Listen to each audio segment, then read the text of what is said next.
Hola, ¿qué tal amigos y amigas de Sin embargo al aire? Bienvenidos una vez más aquí a la Casa en Llamas. Yo quiero preguntarles cómo se ven, cómo se imaginan en el 2030, en solo 9 años. ¿Les gustaría estarse teniendo que adaptar a olas de calor cada vez más extremas? ¿O les gustaría perder su casa por una inundación o sufrir de hambre por una sequía prolongada? Pues resulta que nuestro futuro muy cercano y bienestar depende en gran parte de lo que se está acordando en la Cumbre Climática 26, que se está celebrando desde el domingo pasado y hasta el viernes 12 de noviembre, allá en Escocia, al norte del Reino Unido. Allá, representantes de casi 200 países y varios líderes globales como Angela Merkel, Boris Johnson o Joe Biden, entre otros, están tratando de acordar compromisos para que los gobiernos reduzcan sus emisiones de gases de efecto invernadero lo suficientemente rápido como para que nuestro planeta no rebase los 1.5 grados Celsius que tiene actualmente. De hecho, actualmente, y justo por emisiones y quema de combustibles principalmente de China y de Estados Unidos, nuestro mundo ya alcanza los 1.1 grados Celsius y en el 2100 se estima que podríamos alcanzar hasta los 2.7. ¿Pero qué significa esto? Pues que lo que estamos viendo actualmente como grandes olas de calor, inundaciones, sequías e incendios, los vamos a ver cada vez más frecuente y muchísimo peor, lo cual va a desembocar en miles de muertes y migraciones masivas todavía peores a las que estamos viendo actualmente.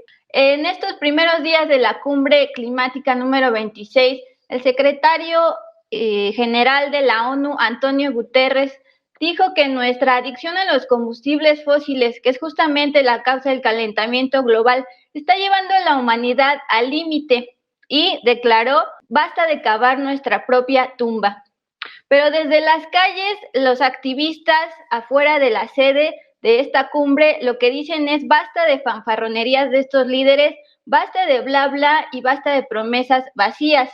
Ellos están exigiendo acciones concretas contra el cambio climático, por ejemplo, el hecho de financiar los países ricos a los países en desarrollo, que justo son los más vulnerables al cambio climático, y justo son algunos de estos representantes de países de África y de Oceanía que no pudieron acudir a la cumbre, ya sea por falta de recursos o por trabas en las pruebas de COVID-19. Por un lado tenemos a la activista mexicana Sille Bastida, que cuestionó cuántas cumbres más van a esperar antes de actuar y convocó a separarnos de los combustibles fósiles y de nuevas infraestructuras fósiles, como la que estamos viendo que se construye en Tabasco, la refinería Dos Bocas, en una zona costera que va a ser amenazada del aumento del nivel del mar en unos años. Yo al inicio de la cápsula les planteaba que gran parte de nuestro futuro depende de lo que se decida y se cumpla en esta cumbre climática, pero otra gran parte también depende de varias resistencias como los activistas climáticos. Además de Sille Bastida, afuera de las calles, la reconocida activista Greta Thunberg cuestionó que el cambio no va a venir de allá adentro en esa sede donde están los líderes, sino está aquí afuera en las calles. Ella, por ejemplo, llegó en tren en vez de llegar en avión como los otros líderes porque es menos contaminante. Pero para aterrizar la relación de lo que está sucediendo hasta allá en Escocia con nosotros aquí en México, vamos a escuchar la charla que tuvimos con Jorge Villarreal. Él es especialista en política climática de la Iniciativa Climática México, que está teniendo el pulso allá en Escocia en la cumbre climática.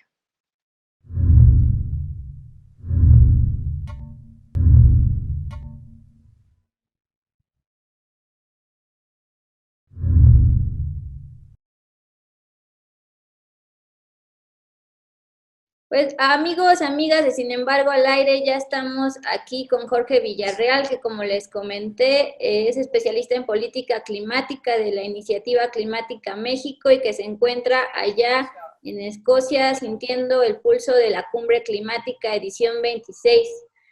Jorge, ¿qué destacas de estos primeros días allá en la cumbre, de lo dicho, de las manifestaciones en las calles? ¿Cómo está ya el pulso? Dulce, me da mucho gusto escucharte y estar con todas y todos aquellos que nos acompañan en Sin embargo. Yo soy fan de Sin embargo, lo tengo que decir, perdón, aunque estemos aquí en vivo, no me lo pierdo. Te comento, aquí el pulso está muy interesante, hay mucha actividad en las calles, principalmente de distintos movimientos y organizaciones que de manera muy legítima están demandando que no haya más bla, bla, bla y mucho más acción. ¿Por qué? Porque la ciencia nos ha puesto un semáforo rojo, Dulce, un código rojo para poder atender este colapso climático que ya estamos viviendo. Y recientes reportes de la misma ciencia nos indica que estamos todavía lejos de poder cumplir con lo que se espera como resultado principal de esta COP, que es el paquete de Glasgow. Este paquete de Glasgow contiene tres componentes esenciales. El primero de ellos es cómo revisar y limitar las emisiones para no rebasar la temperatura de 1.5 grados centígrados.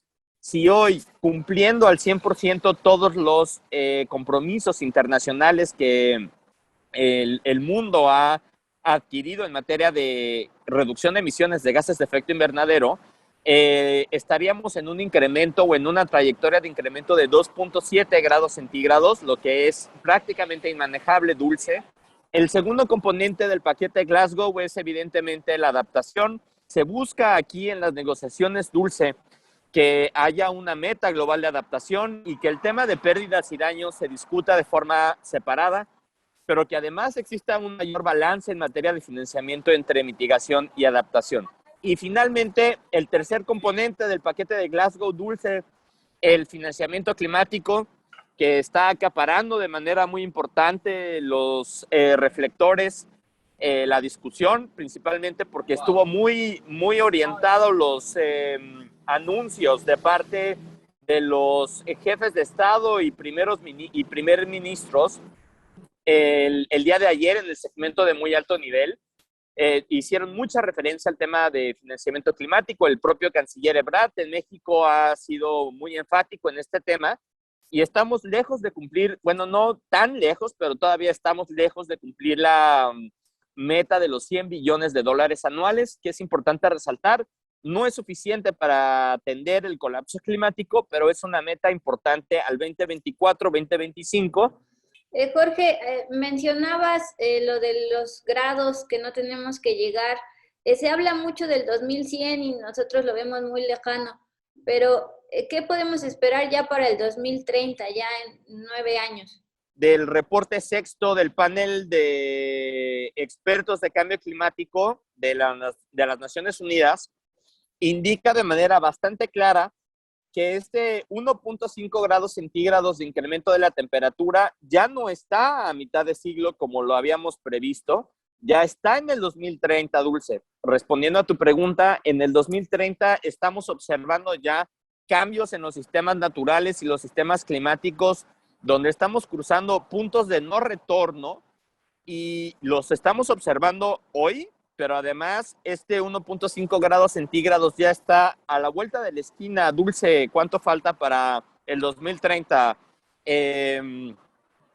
Exacto, 8 años, 9 años. Entonces, es muy poco el tiempo y los reportes justo de la ciencia nos indican con un código rojo, estamos en un momento muy crítico, pero todavía hay una posibilidad, una ligera posibilidad, una esperanza, y eso es precisamente lo que está marcando mucho el pulso de las negociaciones aquí en Escocia, en Glasgow, Dulce.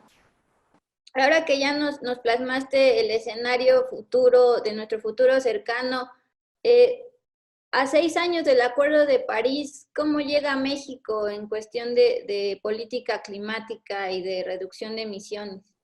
O sea, estamos siendo menos ambiciosos que hace unos años, cuando por mandato de la Ley General de Cambio Climático y en línea con el Acuerdo de París y lo que estamos observando hoy, pues se requiere una mayor ambición. Resalta esta meta poco ambiciosa, poco progresiva en materia de cambio climático, con los anuncios de otras economías emergentes como Sudáfrica, la propia Turquía, Corea del Sur, ayer India, por ejemplo, el primer ministro Modi comprometió emisiones netas cero al 2070, pero con compromisos clarísimos al 20. Justo ya sabiendo la urgencia que tenemos, el reloj ya pues muy cercano a la catástrofe, ¿cómo evalúa la política climática y sobre todo energética del gobierno federal respecto a lo que están proponiendo otros países allá en la COP? Estamos observando en el mundo anuncios muy fuertes en materia de descarbonización, es decir, que los sectores y las políticas energéticas se están distanciando cada vez más del uso de combustibles fósiles. Eso contrasta de manera muy evidente con la política nacional en México, que es una política basada en combustibles fósiles. Pero lo interesante aquí es que tenemos que poner en el centro la transición energética justa, Dulce. Es decir, las comunidades en el centro, la gente en el centro, cómo atender la pobreza energética presente en 1/3 de los hogares en nuestro país, pero además cómo vamos en esa descarbonización de las emisiones de gases de efecto invernadero en el sector energético con la gente en el centro. Para eso es la transición energética justa, cómo los proyectos se hacen de forma más participativa y socialmente inclusiva, pero en ese sentido yo quisiera apuntalar hacia allá el debate y en los términos en los que hoy está planteada la reforma energética del presidente, no está en esa orientación de una transición energética justa.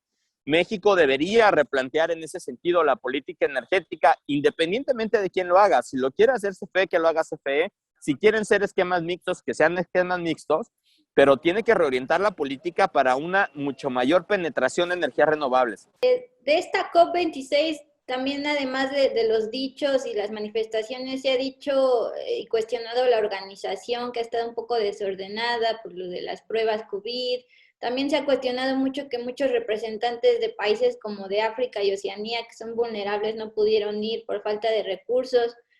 Preguntarle, a diferencia de otras COPs de los 90 para acá, ¿qué diferencias ve en esta COP? El nivel de asistencia se ha incrementado exponencialmente.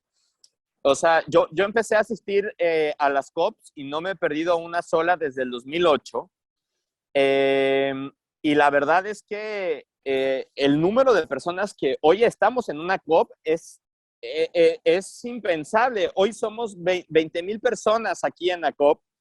20,000, Dulce, es muchísimo para una sola conferencia. Cada vez es una mucho mayor presión a quien toma las decisiones, pero también es un tema que está más recurrente en la discusión pública y en la discusión de los distintos actores. Pero sí resalto lo que tú comentas sobre las inequidades, y es evidente que desde la perspectiva de flexibilidad es urgente que la Convención Marco de Naciones Unidas sobre el Cambio Climático haga una evaluación muy profunda sobre cómo garantizar una participación mucho más equitativa de aquellos países más vulnerables al impacto climático, pero también más vulnerables y en condiciones menos favorables económicas para poder atender este tipo de conferencias. Tú observas delegaciones como las de la Unión Europea, que son decenas de personas que se dedican todo un año a estos temas, en comparación con delegaciones de países emergentes o países vulnerables, y la verdad es que hay una distancia importante. Entonces, creo que hay que revisar de manera muy importante ese esquema, pero en lo que vamos avanzando en esos esquemas de flexibilidad, yo sí quiero resaltar que a mí me llama muchísimo la atención cómo hemos crecido o cómo el tema ha crecido de manera exponencial, y lo puedes observar ahora en estas COP, Dulce. Jorge, muchísimas gracias por estar en Sin embargo al aire, y pues suerte con los días que restan de aquí al 12 de noviembre. Con mucho gusto, Dulce. Me encantará estar con ustedes cuando me inviten.